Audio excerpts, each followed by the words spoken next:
actually make this a thing where you can do it every day, even just for fun. You have to treat it like it's an actual business because it actually is. I agree. It's true. I agree. I just realized we went live, but that's all right though. We are now. I told these people to go over Why we ain't getting no now I see comments? I guess we starting over. Hey y'all, go ahead and go over to YouTube. Because it's like, why are we not getting any comments? Real raw. Like, Look, this Hey. lady. Nah, it's all good. We can just recap the conversation. start over. Come back. Yo, this is DJ Tyler. No, this is just going over. If you haven't went over to YouTube yet, if you have tried to go over to My YouTube, bad. Real My Raw bad. Rugged, go over there now so y'all can leave comments. We can shout y'all out for y'all comments and everything else. Okay, I swear to God, I'm gonna make sure I put my list down. I said that last time. And she always talk about this, and sometimes I forget to hit the record button on here. Cause he made sure. Red one that's right there, you just stop button. Yeah, it's green went before. But then, Yep, look, I'm making sure he record, and then I didn't do my job. Jesus, what? Jesus, what? Because I was like, why are we not getting no comment? I'm so surprised. That's so funny. Anyway, we still in the damn studio with Ty Hunt of Nighthawk Studio. We're having a good conversation too, Yeah. man. We got good stuff to go on. Yeah, you know what? We still got some show to go. I still have a question. Okay. Hold on, let me ask you this question. Go ahead. When did you start, and was it hard for you to start Nighthawk Studio? So I started Lighthawk officially in 2017. But I had been doing it for, I want to say like 2008, 2009-ish is when I actually started like doing stuff. Okay. And my goal was always to be a production company owner. That was always one of the reasons why I got into film, was just to have a company and do my own thing, right? As far as starting, absolutely, that was difficult. And it still is difficult, you know, because at the end of the day, in order to do these projects properly, you need money. And, you know, if you don't have access to the funds that you need, it's not like just a couple $100 you can save up for. You know, I'm talking like, you know, 5, 6, 7 figures worth of stuff. Yeah. And so we know that very well because it seems like everything dealing with entertainment started at $600. If you're trying to buy some type of equipment, yeah, it starts at $600 and it goes up from there. and that's just the equipment. That's just the start. And then you get the people. The people are more expensive because they have, you know, talent for one, then they have experience, then they have, you know, their time and their things that they care about, like family and, you know, things of like benefits, being able to take care of like insurance and all the being alive stuff. Yeah. You know, so it's not just like, oh, I'm just gonna go do this. You got to figure out how to actually do it as a business. Because at the end of the day, people need to be able to take care of themselves and be able to take care of their families. And once I realized that, like, because I remember I was in school and we were doing some kind of project. I forgot what it was, but the project doesn't matter. The experience does. Because I remember I was trying to cast for it and like nobody was available. And I was like, why does nobody care about my film? This is the greatest film ever. It wasn't, but you know, at that time.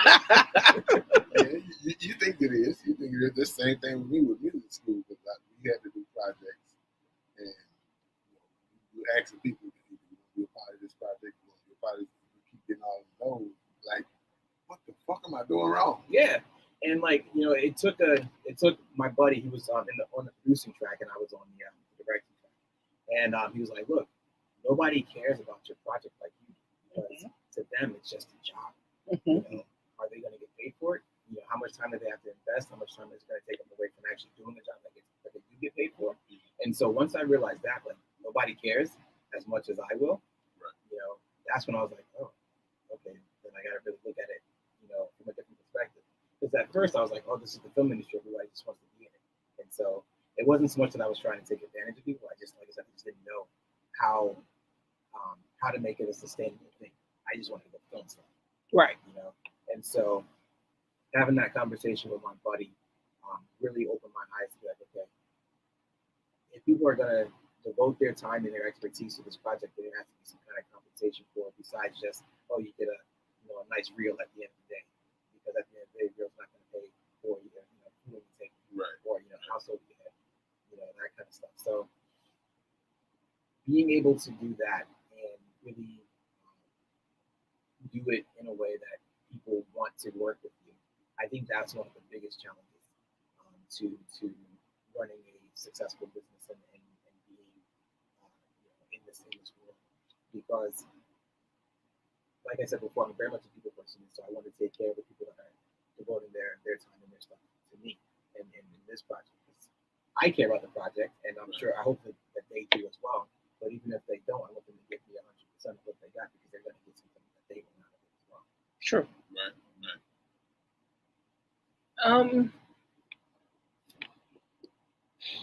Right. What has been your biggest challenge? Because every time, and I know the finances is one.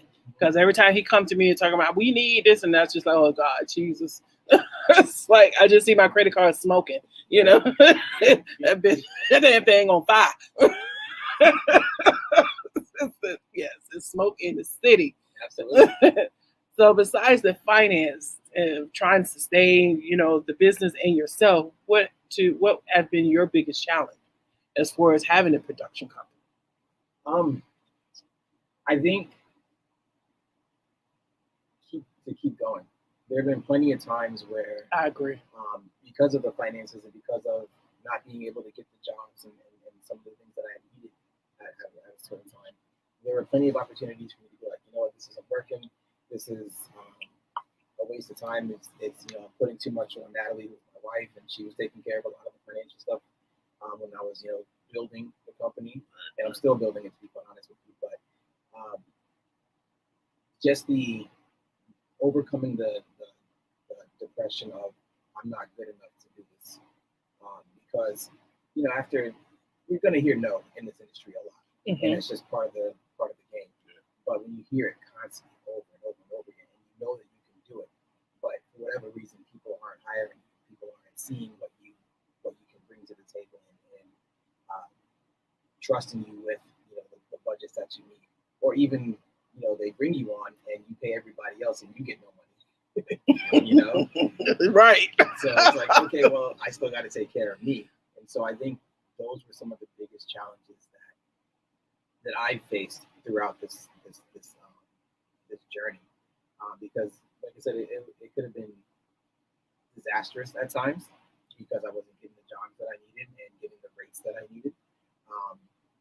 And people were like, oh, you're just too expensive. It was like, nah, I know what I can do. And I know what my value is. And I got to get people to see that. Because there have been plenty of times where I've, dropped my rate in order to get the job and whatnot.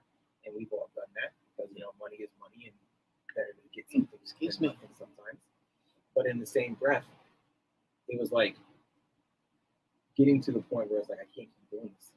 I'm not growing. I'm not doing what I need to do. I'm not reaching the goals that I've set for myself, and I know that I can do more.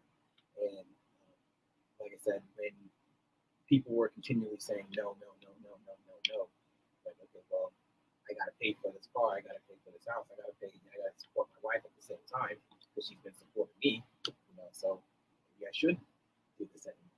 So, overcoming that kind of stuff and continuing to keep pushing forward despite all of those reasons to say no, I think is the biggest thing. I totally feel you. And I know one of our first conversations, it was knowing your value and or finding your value. And I know me and him, we I don't say we argue, but we just like trying to find that sweet spot because, things have to get paid, and especially your time and your talent. But then you have folks that don't want to pay. And then how do you get the experience out there if you can't get the jobs? And it's just it's definitely a catch-22. It's just crazy. This whole industry is based on a catch-22. Yeah. And challenges figuring out how to break that. So being that you're still in it, so what has been your biggest reward then? I think what keeps you going? There's a lot of things that keep you going. Just the drive is, like haven't reached the level that I want to reach. And so that continues to push me every single day when I'm not doing it. It's like, oh, I got to go do this. And so that's why you see like these bags under my eyes, because I'm doing extra in order to get to that extra level that I want to get to. Mm-hmm. I think also knowing what I can do and knowing what I set out to do, I have to keep going, because if I don't, then I'm cheating myself for one thing. Yeah.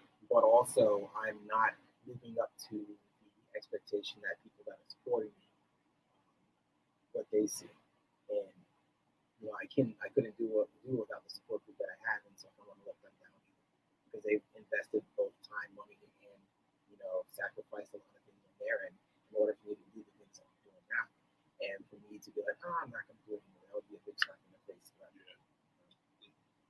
I kind of feel that's because it's like it gets kind of frustrating, but we don't put too much doggone money, and my credit card is too high to stop. You know what I'm saying? Yeah. It's just 100%. Like I remember again going back to my time in Orlando, I was talking to my Gaffin buddies, and he has a big G&E company down in Florida, neighborhood housing, and doing all of the commercials basically down in Orlando. And so I talked to him like, hey man, how did you get started with your company and this and that? And he told me, he was straight up, he was like, look man, I owed everybody money when I first got started, and it was stressful. Like I didn't know that I was actually going to ever be able to pay it back, and I was worried. And the only thing that kept me going was knowing that this is what I needed to do. The sacrifice and the stress and the lack of sleep. It's scary, but when you have a goal and you know that you can do it, nothing can stop you. And I think that's the most important thing to realize. If you think that something can stop you, you're done. But if you know in your heart and like the depths of your being that you are supposed to be doing that, then that's what you got to do. Otherwise, you're just going to be wasting your time here on this earth. You're going to be miserable. And I'm speaking from experience, because there's plenty of times when, going back to the time when I should just give up, and I started doing other stuff. I was absolutely miserable. And it wasn't because I was just like, oh, my dream is, and I'm not doing my dream. It's like, no, I'm not being true to me. I'm not using all the gifts that I have, all the gifts that God has given me to, go out and do what I need to do. I'm just basically suffocating and basically killing myself. That's what it felt like, because I wasn't being true to me. I wasn't being my whole self. And that's super important to me personally, because I feel like everybody should be their full authentic self, because that's the best. Any regrets? Any regrets? Absolutely, plenty of. I didn't. Right? I didn't expect that. No, I mean, like I said earlier, everything is an educational tool, and there are things that I wish that I could have done differently. But I feel like if I had done it differently, I wouldn't have learned anything I needed to learn. That's true. And so I'd go back and have to, go through something else in order to learn that lesson. And so, as frustrating as the journey has been, and as up and down and all over the place as it's been, I'm very thankful for it, because it's crafted me into the person that I am, and it's made me super hyper focused on making sure that never happens again. Right. That's a situation that we went through that we kind of learned from. Still going through. That I actually just said. See, she learned more of the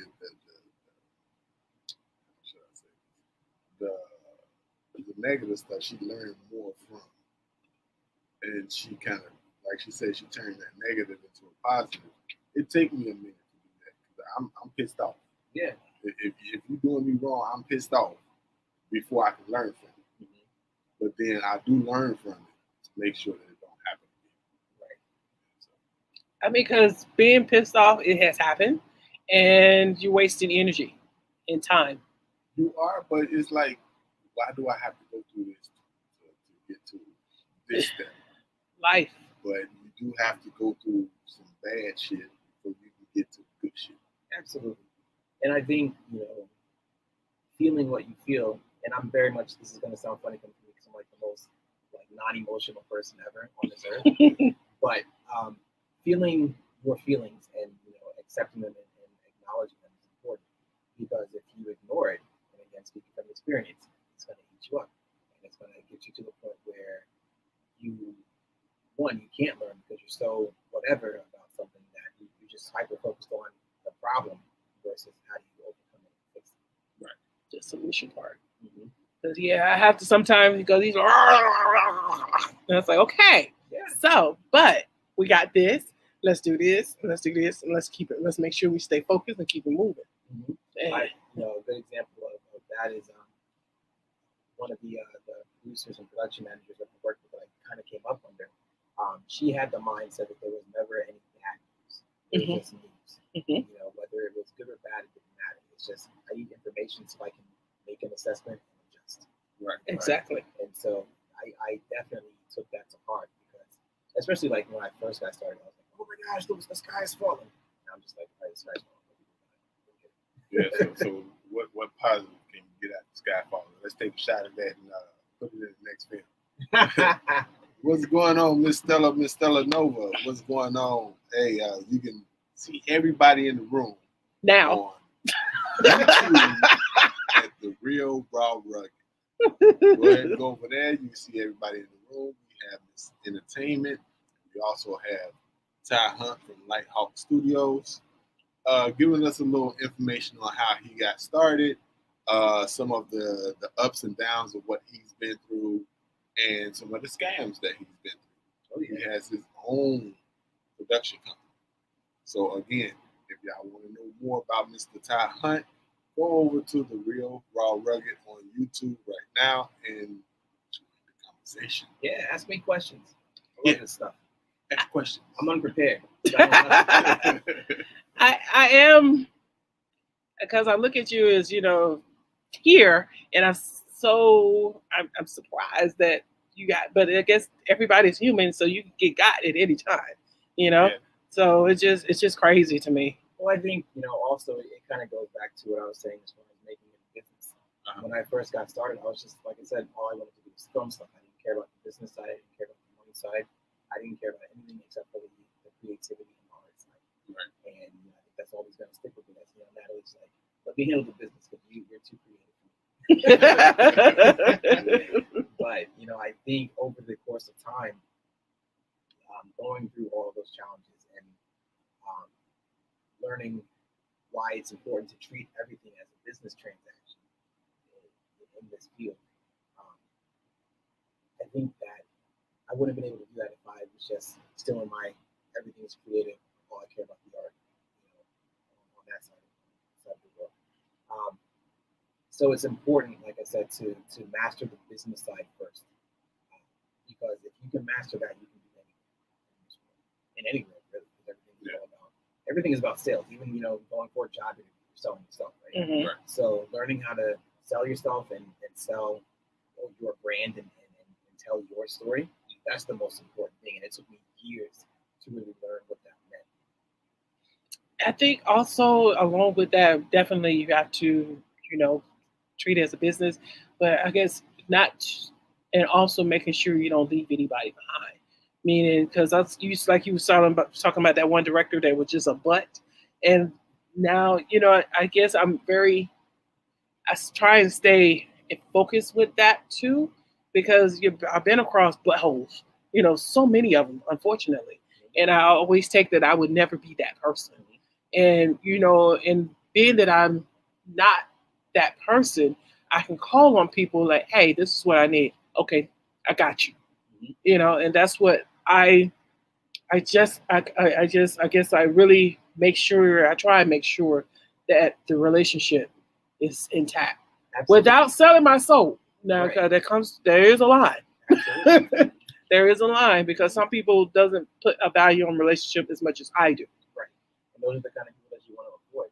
You want to be in a group that is at the same level or above you are. Because at the end of the day, if you are the smartest person in the room, you're in the wrong room. So somebody's always said something. And so the same thing goes for your circle of people that you work with. If people aren't doing the same thing or treating the business as you are, you're in the wrong room. Because at the end of the day, just like I said earlier, the whole industry is built off of a network of relationships.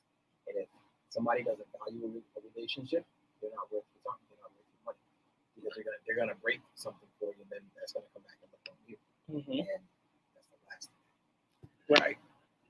Negativity trying to go up. I got my DJ voice for that one.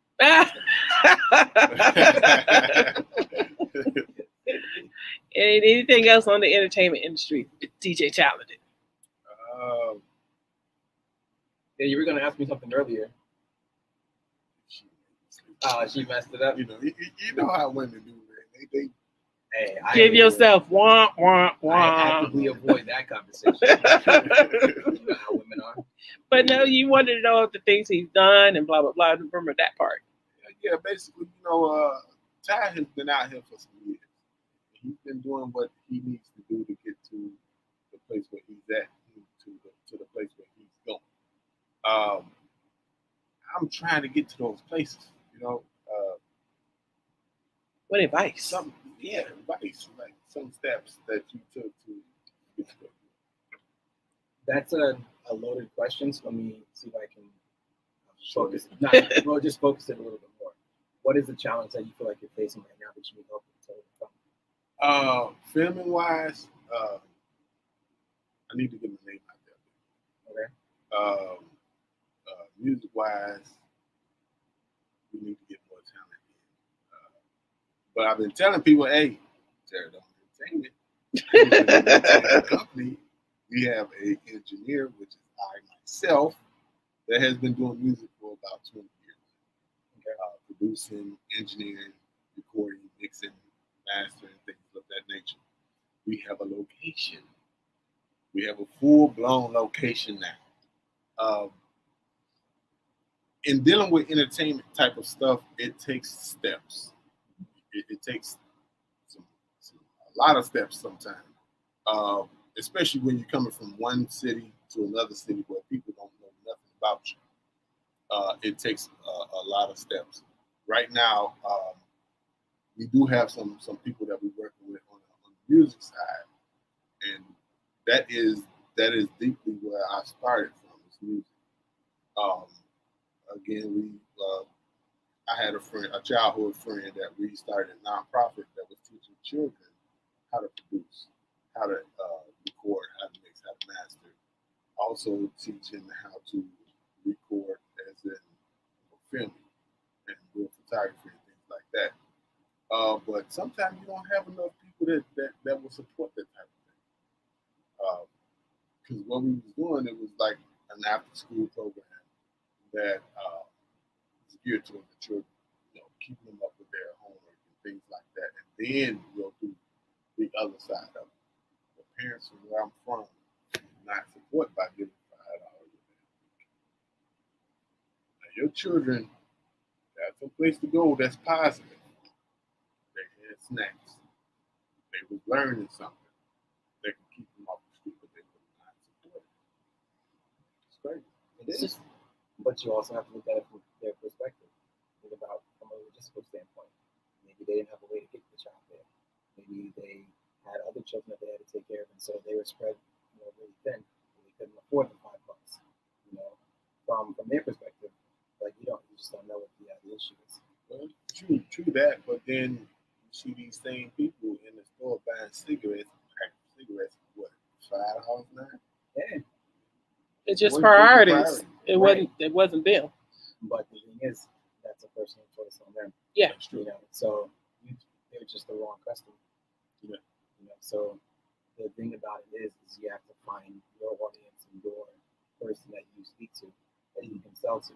Right. Because at the end of the day, you should never have to force anybody to buy anything. You should be like, hey, I'm really expensive, but or give reasons why they shouldn't go with you, and they're like, nah, you're fine. I can do X, Y, and Z. That way, they're talking themselves into buying from you. Okay, you know what I mean? It's never like, hey, that's really what it boils down to. Because you never want to twist anybody's arm because they're gonna regret it at the end of the day. Mm-hmm. They're gonna be like, oh, buyer's remorse or whatever the case may be. But if they talk themselves into it, can't outtalk himself. Come on. Right.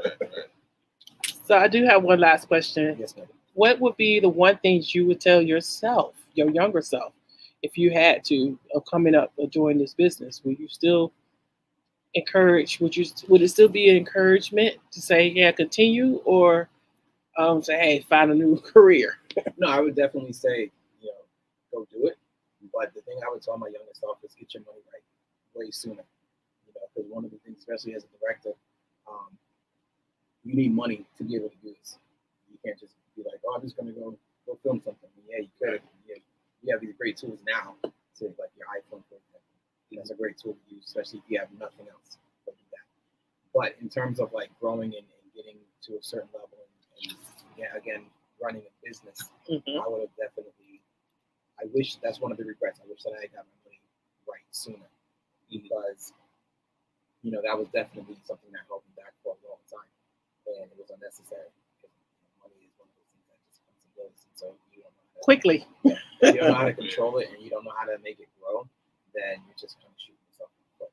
Yeah. All right. Well, we can come back to it, but let's move on. Ready? Let's move on.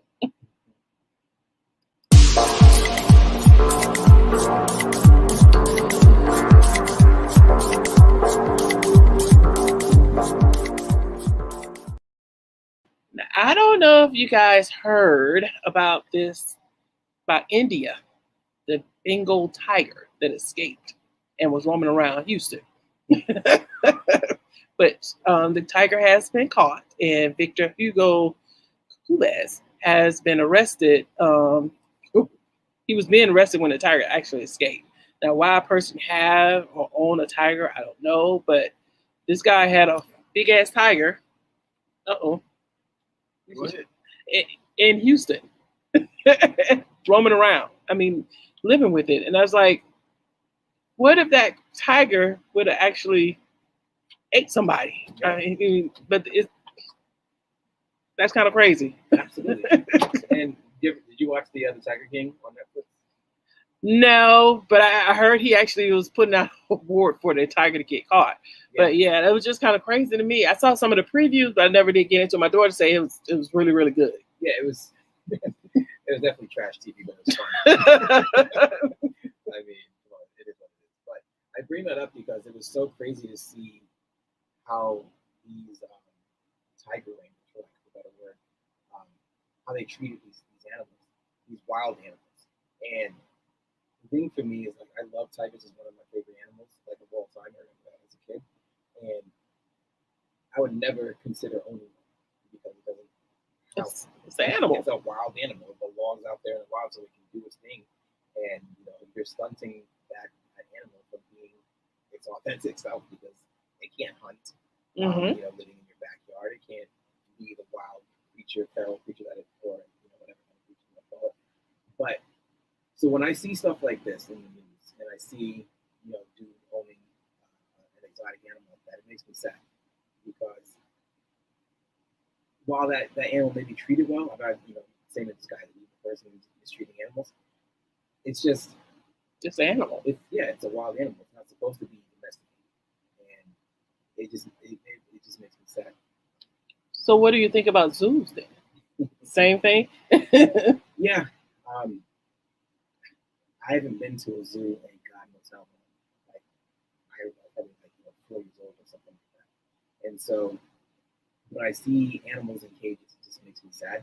Like I told my sister, she has a husky, and she puts him in his cage when he goes to bed. And I'm like, I can't do that because when she leaves the house, rather. And she was we were both leaving her house, and she's like, hey, can you put Ezio in the cage? That's his name, Ezio. And I was like, no, man, I can't do it. And she's like, why? It's good for him. And I was like, it's just something in my heart that's like, I feel bad for his animal. I feel this locking him in, and you can't escape. You can't do it. And so, taking that further, looking at a zoo, I'm just like, I want these animals to be free. Mm-hmm. I want them to see or experience what life is like in the world, in the wild, like they're supposed to. Now, I do understand that some of these animals are there for like conservation reasons, and I can get behind that. It's all about learning or protecting them. Mm-hmm. But in the same breath, much rather just let them be wild and free. And a lot of them die, Yeah. because they can't deal with the captivity. Mhm. Yeah. It's like even like the aquariums. I get it. We can see some stuff that we had never seen before, but when you look at them, their lifespan is shortened because they're not being able to really be free. Yeah. I wish if they could, you know, I know it's gonna sound crazy, but get them for a certain amount of time and then take them back. I think that's what's supposed to happen, Okay. from what I understand. But of course, again, some of these zoos are all about the money, Hmm. more so than the conservation side. And one of the things that brings Disney back into it, like their animal kingdom, is very much on the conservation side, where yes, they have animals in captivity, but they're there to protect them and to like nurture or to rebuild the community, especially on some of the animals that are kind of endangered as well. And Hmm. so they're doing that to protect the animals and to help them to grow their numbers and also to learn more about them so that they can help them. But what do they do? They plan on putting them back in the wild because if after they've been in captivity, could they survive, get back out there? That's a question for the experts. I have no idea. I just wondering about that. It's like because like I said, I'm looking at it from both sides. Yeah, I get a chance to see some stuff that I probably would never see Yeah. because along with the height thing, I'm like deep water. So, But see, that's the thing. One of the things that's great about filmmaking is that you can go out to them. You can go to the Serengeti and do a documentary on the other animals out there. Or I just watched this one where they were down in like Antarctica. Serengeti, that's what whole bunch of stuff and animals, and Yeah, they can really eat you. yeah. Mm-mm. I don't want to be It's a damn snack. You gotta go get back door. You'll see them in their natural habitat. Mhm. I think it would be beautiful to see. Like I saw some amazing stuff. Like there was this one that was down in Antarctica, and they were following the penguins, and just some of the shots that they got, you can never get that anywhere else unless you get down there and get it. Mhm. And yeah, it's going to be a beast of a journey and a beast of a shoot. But once you get the shots that you need, it's like, oh my gosh, this isn't making it worthwhile. And again, we do that type of stuff to learn and to protect, but also to have that experience. Where else would you get that experience? True. I let somebody else do that. Yeah, I just see the product because we was just at Hilton Head for a couple of days just to recharge. That's our place we go to recharge because of course you ain't doing nothing there. Unless you like golf. That's about the only thing that you got to get outside the hotel. Okay. Yeah, you ain't doing nothing there. But just looking in the water, the beach, the ocean, and that thing is deep and just all kind of just life that's in there that just like crazy, it's like it's just like I would never, Yeah. But I wish we could, I would love to see the video for it, I would, but I ain't gonna go down there like something. But I just wonder sometime of the life forms that we don't know about. It's just kind of just amazing to me, just this world as itself, just that big old ocean of just life, Absolutely. just life. So I guess you're back. So we're gonna move. Yeah, I'm back now. So another crazy in the news: a woman mad that the family asked her not to attend the funeral of her recently deceased boyfriend decided to catch that family outside. So she showed up in her SUV and, according to witnesses, tried to run people over at the man's graveside ceremony. Yeah, she caught them outside for real. But if she was the current girlfriend, why couldn't she? They said that she had been making some statements on social media negative about the guy and whatever, so they didn't want that drama at the funeral. So they told her, please, if you don't mind, please do not come to the funeral. And she's like, oh, okay. You all wait right there. You wait right there. There's some stupid people in this world. This is why I avoid the news. If you hate the person that's in the grave, why even go to the funeral? If you're talking all this shit about this person, why even go to the funeral? I don't know, but she wanted to make a scene, and she did. So now she in jail. She made her own scene. now, now, it didn't say that she ran over. I guess he's probably already in the grave. I don't know, but they said she took her SUV and was trying to run over people at the funeral, at the graveside. So kind of crazy. Choke yourself. Yeah. All right, we're gonna move on to one of my favorite. What would you do?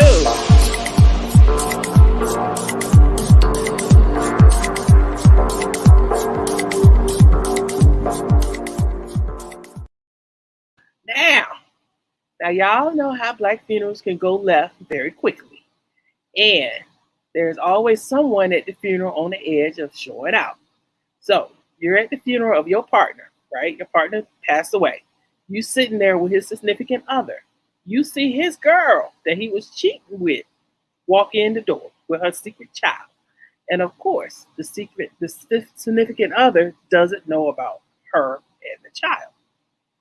Only you know the full truth. Now you are very close to the significant other, and now you have this horrified, shocked, and oh shit look on your face when you saw girl coming in. And the significant other is looking at you like, wait a minute, what's going on? So the girl is starting to walk to the podium. Now you know it's getting ready to pop off. What would you do? I grab my ass by the head like, you got to get out of here. No, you're going to start this. No. So would you stop the secret girlfriend and the child? Yes. You got to stop this because, it's going to be hard on the child because if the child know that's his father,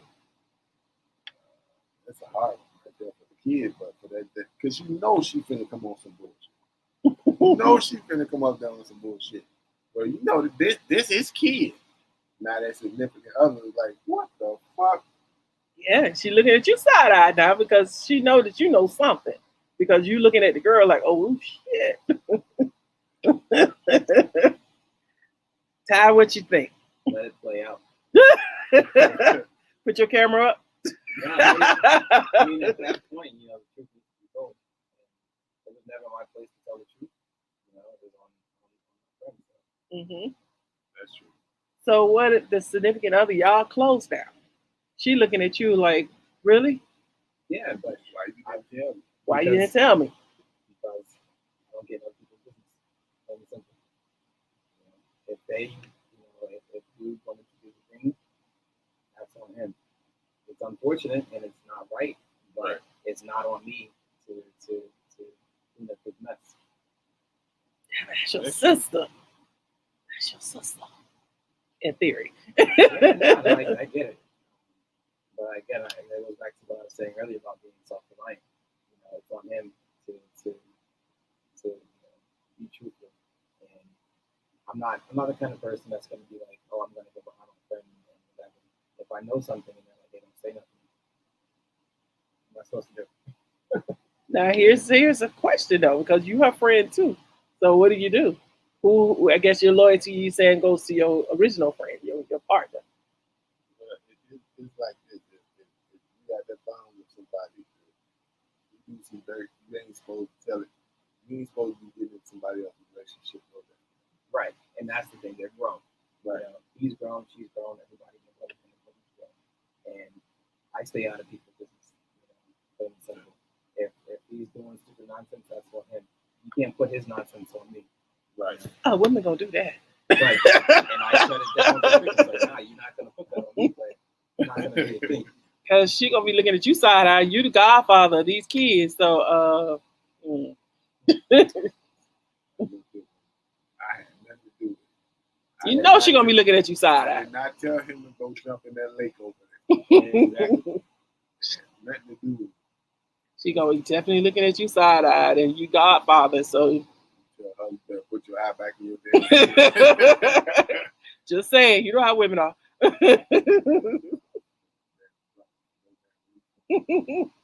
All right, I thought that was a good one, especially coming after the girl with the running over the folks at the graveyard. Yeah, that's stupid. But moving on. All right, moving on.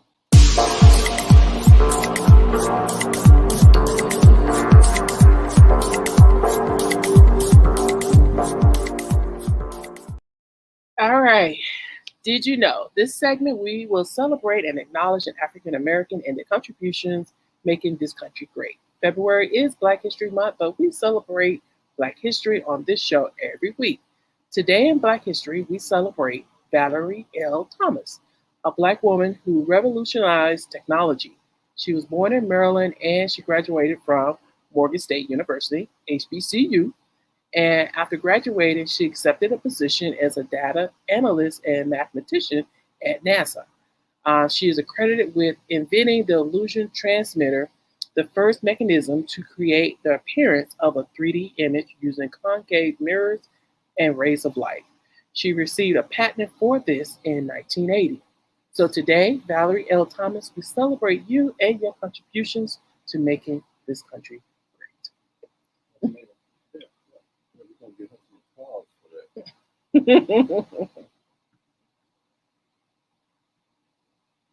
All right. So, yes. And moving on.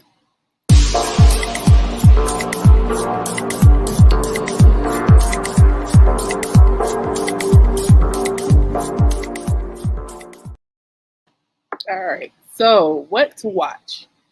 Angelina Jolie's new movie release, Those Who Wish Me Dead. Now, I was looking at the movie side-eyed a little bit based on the title, but this is definitely a movie to not judge by the title. It's about a teenage murder witness that finds himself pursued by twin assassins in a Montana wilderness with a survival expert tasked with protecting him and a forest fire threatening to consume them all. There was a lot of action in this movie, and the breakout star in my book was, her name is Medium Singer, playing the character of Allison. Now, she was a sister, pregnant, wife, kicking ass to save her husband from the assassins.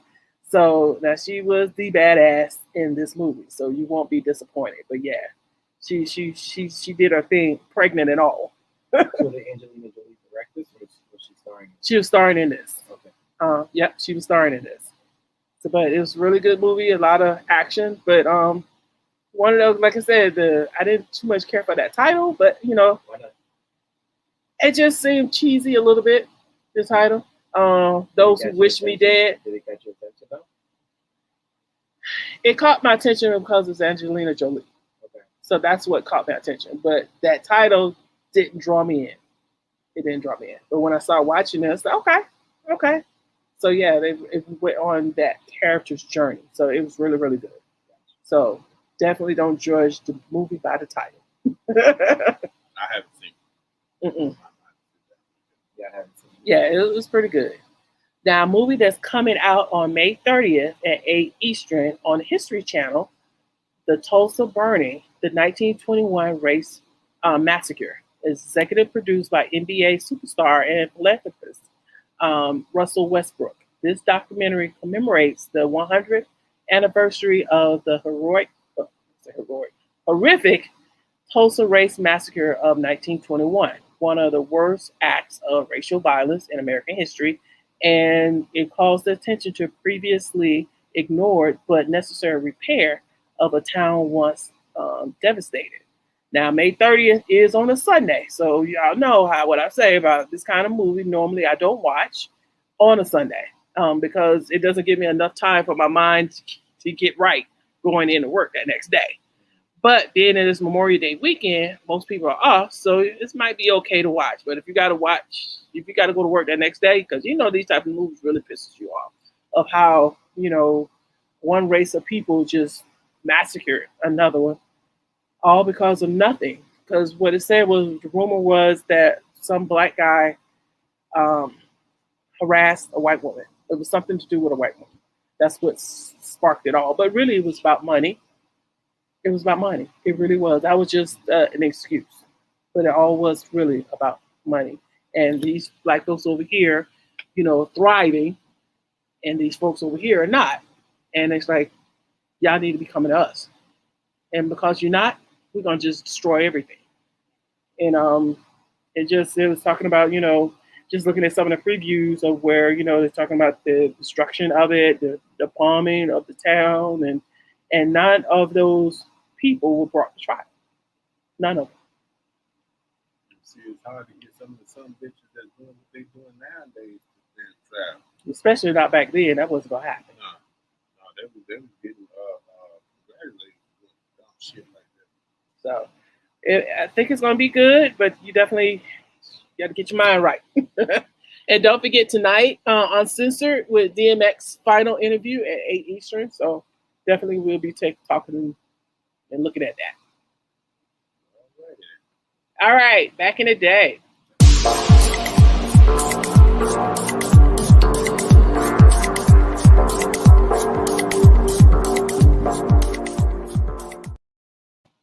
All right, on May 16, 1990, Ice Cube made his debut by releasing his first solo album, America Most Wanted, after splitting up from NWA.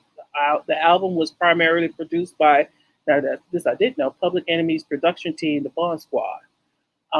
From that album, Who's the Mac, and the title track, America's Most Wanted, was the most memorable of that. I am an Ice Cube fan, but I believe, and he's one of, the first rappers to turn into a movie writer, actor, with, starting with Friday. But one of the best songs for me from Ice Cube was Today Was a Good Day. So that is my Hot 16. That was my Hot 16. So I'm ready to do this last segment. All right, let's go. All right, moving on with.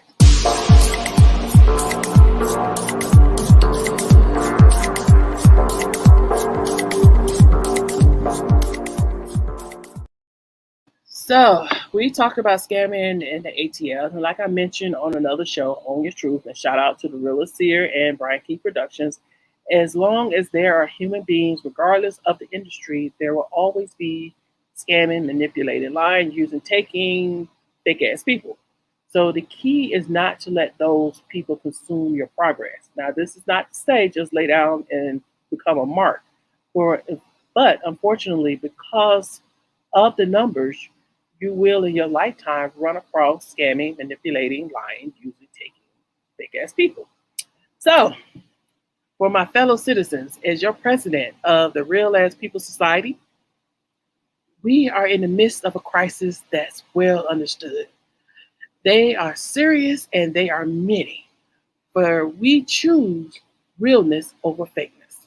We choose not to scam, use, take, or just do all that stuff that they do. So I encourage you to be vigilant, armor up, and protect yourself. Let it be said by our children's children that we were tested, we refused to let this journey end, and we did not turn our back, nor did we falter. We carried forth the great gifts of realness and delivered it safely to the future generations. God bless you and those of the United States of America. That is me talking as your president for the Real Ass People Society. So any last words, Mr. Ty? And thank you so much for gracing our show, even though I apologize for not starting it on time. No, it's fine. Any last words? Any last words you want to just say? What's going on? And they definitely tell us what you got that you can talk about that's coming up. There's not much that I can talk about. You got a lot of shit coming up. I got a lot of stuff coming up, a lot of hush stuff, and I'm very excited for it. That's why you see me disappear. Like you may see, one post a month from me, but it's not because I'm just being lazy. I don't post something. I'm actually doing something, and so keep your eyes peeled for it. All right. Again, how can people get in contact with you? So yeah, you can check me out on Twitter and Instagram. Both of them are @ThatDirectorTy. And then also you can check out the website of the company, which is www.lighthawk.studio. Awesome. All right, DJ Talented, take us out, please. Well, you can get in contact with me on Instagram